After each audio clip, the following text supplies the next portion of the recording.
All right, Coach, short opening statement. We'll go right into questions. First off, that's a, credit to Penn State of, a big-time opponent and very well coached and very classy program that I have a lot of respect for. I'm very excited about how our players showed up today. To come in here and have a chance to do something that's never been done before in the history of the school, to win 11 games and against a big-time program, big-time opponent. Just really proud of how they did. And like I told them, it's one thing to win some games. If you win a game, in the last second, a field goal goes in or it doesn't. That's one thing. But to play a game that in a lot of phases of the game, these guys played extremely well, kind of dominated certain phases of the game against, I know they were a little short with opt-outs, but, the number one defense in the country. So really pleased of our players to play a really clean, kind of penalty-free, really did a good job in situations, the 3-for-3 on fourth downs. Those are very critical plays in the game. So just really, really happy that 4 years ago got this opportunity to come here. Our Chancellor and Keith give me that opportunity to put the staff and players together, and it's been a really cool journey and one I'm really grateful for. All right, thanks. Questions, raise your hand. We'll get you our wireless microphone. Let's start right here in the front row on the left, please. Lane, you mentioned taking this job 4 years ago, and you said you didn't come here to be good, but you came here to be great. Where would you measure this on the scale of greatness? And also after the game, you said that, there's more to come. What is that? What is in store for Ole Miss in the coming years? Well, I think it's really, a cool time right now at Ole Miss. To win the most games in the history of the school and to have so many pieces already announcing that they're coming back, which I made sure a couple of them are still doing that after their performances today. But I think it's a really special time. And, I said that when we got hired, we didn't come here to be good and, win some, decent bowl games and some matches. We came here to be great, win New Year's Six bowls like this, be a top 10 program. And so to not just have so many players coming back, but I think it's been well publicized, so many players around the country already joining in for next year. I just thought it was obviously extremely important to cap this thing off right, because I felt like the last couple weeks so much focus was on next year. These guys announcing they're coming back. All these great players around the country kind of coming together. Some of these guys joked about it, being the last dance next year, and I was just concerned there was too much focus on that. So obviously they did a great job showing up today, and like I said, a really cool game to see them really win situations in the fourth downs and critical plays in really critical situations and taking advantage of offsides and different things. Those are proud things as a coach when these guys do that. All right, all the way back.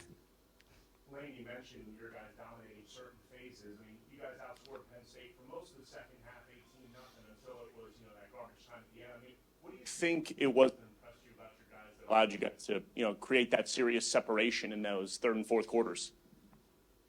I don't know. Well, first off, John, are there any jobs open right now? Just make sure that, you don't put something out there on Twitter and screw up our day today. So that wasn't that funny.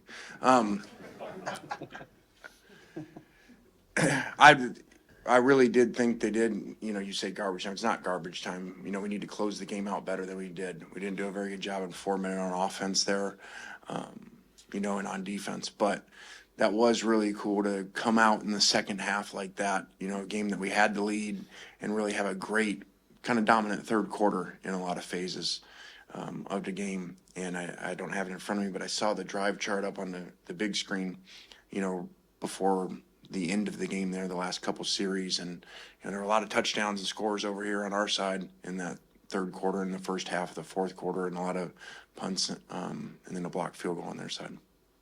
All right. Hey, Coach Kiffin. Obviously, you mentioned, it's history for Ole Miss that this is your first 11-win season. But this here was also your first New Year's Six Bowl win. Do you see this as a milestone for your time at Ole Miss or more of a sign of things to come? Well, I said it out there. I really do believe we're just getting started. I think that we're doing something, we're on our way to something really special. This is really neat. We need a New Year's Six Bowl, and what an awesome bowl and week, and Gary and the whole staff here putting together an amazing week for us. And that was awesome. But we really are. We're just getting started on something really special and a run here. I normally say that's never been done before, but I guess we just did that. But to come back and even do it better, you know, and continue to improve on what we've done so far. All right, next right here. This is for Lane and for Caden. Caden, big day today, 10 catches, 136, and 2 touchdowns. Anything specific that Penn State was doing on defense? And then Lane, game planning for Caden, the biggest game of the year. Just curious what went into that.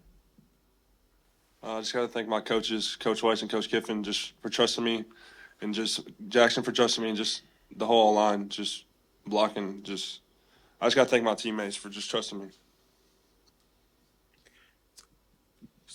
So for Caden and You Jared, actually tell him what you said, you know, like he was in that decision whether to go out for the draft. And if you saw these guys announce they coming back, yeah, so he said, Coach, I'll come back, but you better make sure I have 10 catches in the Peach Bowl. So we kind of had to game. That's what we got to do nowadays. We got a game plan to make sure they stay. I'm not asking that. so for Caden and Jared, both of you came to Ole Miss through the transfer portal. Ole Miss is getting a lot of guys from the transfer portal this year. What does it say for you to be MVPs for your respective sides of the ball in a game like this? And what does it tell other guys looking to find a new, greener pasture about Ole Miss? I think it just speaks to the culture that the guys had already when we got here, and how they took us in and kind of showed us, how things were supposed to be and how the coaches wanted things aligned. And just very thankful for Coach Joyner and Coach Kiffin just showing us the ropes and making us feel at home day one. Yeah, I just think with the people that they already had here, a lot of the older guys, like on the old line and quarterback, and even some of the defensive players, they had a lot of structure and they kind of brought us in. A lot of dudes in the portal. I feel like we brought a lot of older guys that just wanted to come in and just compete and just test how Power 5 football is like, and just kind of just showed out throughout the season, and just we came together as a whole. All right, over here. Lane, what did you see in the first couple of series of your offensive series against Penn State's defense that affected how you approached the game after that? And was tempo a part of that, part of trying to disrupt them? Well, a couple of things there. Just in studying and game planning, didn't really feel in that conference they had played much tempo. And, obviously that's part of what we do. And we were able to, that only works when you make first downs. And so we made some plays and were able to get into some tempo situations and, where they weren't aligned, and took advantage of that. But early on, there was a little struggle there. Those guys have really good players. At number 11, is a elite player. I'm sure he would have been gone to the draft if he could, because that guy's a special player. So they gave us some problems there early, and really, really kind of made it basic and said, okay, we're going to throw the ball quick, because they got really good rush, especially when they're blitzing him. And we said, we got matchups. We told them before the game, last night, this game will be won on offense in the one-on-one matchups at wide receiver and tight end. Okay, you guys are going to have to win the game on offense, making plays in the passing game, and they did it. If I could follow that up, is that okay? And then when you mixed Judkins, a really good back, but you really couldn't do too much with him earlier. Then it looked like you decided in the third quarter to mix him in when you had that air threat established. Is that correct?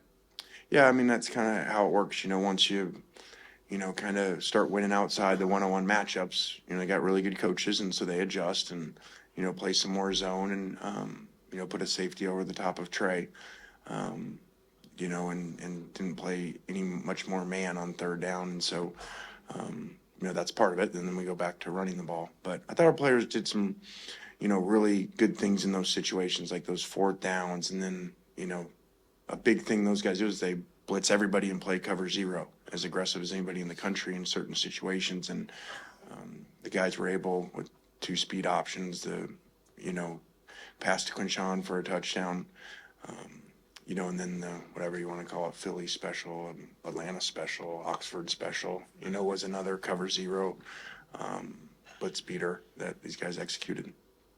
All right, right here, front row. All right, Lane, so I promise not to ask you any Taylor Swift questions. But I wanted to ask you, where does today's win rank among your favorite moments from this season? Well, this would be my favorite moment from the season, because it's the pinnacle of everything coming together. And previously would have been that LSU ending and that game. But, to do it on this stage, when both teams have a month to prepare and you don't have a home field event, you're not playing at homes, there's none of that, you're playing in a neutral site, this would be the best part of the year. And again, not the last play of a game, which we've had a lot of those, and these guys have done a good job finishing those games off, but to really come out in that third quarter and kind of dominate a really good team, in phases, was really special. And that's what you really appreciate as a coach to see, versus, a ref's call or the ball hits the upright or something, and, you win or lose based off of that. Left side on the aisle. Coach, kind of a weird question, so I apologize, but there was a Twitter. But that's okay. Her was not as weird as her Taylor Swift question the other day. We'll see. And I had more time to think, so I would have said anti-hero. Fair enough. There's a Or Twitter. castles crumbling. Go ahead.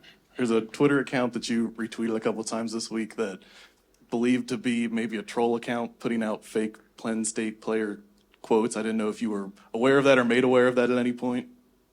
I was made aware of that. I'm glad we won, so so you wouldn't be bringing that up in the press conference, and they'd be saying that motivated them. I thought it was pretty funny, actually, because they discovered that it was Fisher Ray, one of our assistants, that did it, one of our student assistants. So Fisher's now kind of famous. But I thought it was really cool last night when he showed it to me, and he's like, these Penn State fans now, they're into this, that they researched his password and email and were able to figure out which guy it was that started it. So it was all in good fun. I hope the fans had fun with that. You were okay with him starting the account and everything like that? I mean, I'm not going to start making social media rules on people. Okay. Right on the right side aisle. Lane, obviously, some considerable momentum with your program right now. What kind of role does that play in program building, and how does where you're at now feel compared to where you've been in your career previously, trying to build something? Well, I've never been anywhere 4 years, so first off, I feel safe. But no, we've talked about it this whole press conference. We're in a really good place. We're starting something really special. And I think today's another message, which obviously you saw these great players around the country the last month sign up to come join these guys. And today's another message as you look at the MVPs up here and the guys that came in here, to do something special. Today's another message for, a couple more pieces that may be out there, come on, join up. Are we going all the way in the back here? Yep. This question is for Jared. How cool is it for you to be, playing in your home state and come out with not only a big win, but win the Defensive Player of the Game award? Yeah, it was really cool. I had maybe 20, 30 people come to the game today, so it was awesome to just make history with my guys, and then, even more special to do it at home. So it was great. All right, we've got time for a couple more. Let's go right here first. This one's for you, Coach. You kind of talked about in your opening statement about the opt-outs with Penn State not having their two starting cornerbacks. How much does that kind of change how you call the game, and what do you think you guys were able to do more successfully because of that? Well, I mean, they pay us a lot of money as coaches, so, I would think that we wouldn't have been really good coaches if we didn't realize that and obviously go in and attack where there were new players at. I mean, that's coaching 101. So, but again, the players got to make the plays. And, I get way too much credit on these fourth down plays like they were asking afterwards. Our assistant coaches, Charlie Weiss, they did a great job today of having some really unique plays like we talked about, the Philly special or speed option, or Q versus the zero down the pipe. Those guys did a great job of game planning to beat a very aggressive defense in those situations and to take advantage, of different players in there. That's what you're supposed to do. All right, all the way back on the platform. Coach, with how last season started and then unfortunately finished for you and your team, just to be able to be here right now with your only 2 losses on this season being Alabama and Georgia, just what does that say about you, your team, and everybody else in that coaching room? I think that's good perspective, you know. I just talked about that in there, you know, 1 year ago where we were and having a memory of a really poor locker room feeling. And whatever that was, I think we lost 4 or 5 or something like that. And, you know, just went back to work and kept trying to add players, try to grow as coaches, and made some difficult changes. And, you know, it paid off this year, and players and coaches. So really proud of those guys. All right, we're going to take our last question right here, third row on the right. Caden, Jackson in there just told me he kind of calls you the dad of the offense with the maturity and just experience you brought. How have you felt your role is with this offense? Kind of not the X's and O's, but just within that offense as a whole. Yeah, I feel like I'm definitely an older guy that's just played a lot of college football, and I just feel like a lot of my teammates trust me, and they trust what I say and trust what I do. And I feel like today it showed just on the field, helping guys getting set and stuff like that. But I'm just thankful that they believe in me as well. All right, that'll do it. Thank you, gentlemen. All right, guys, thanks. Have a good weekend.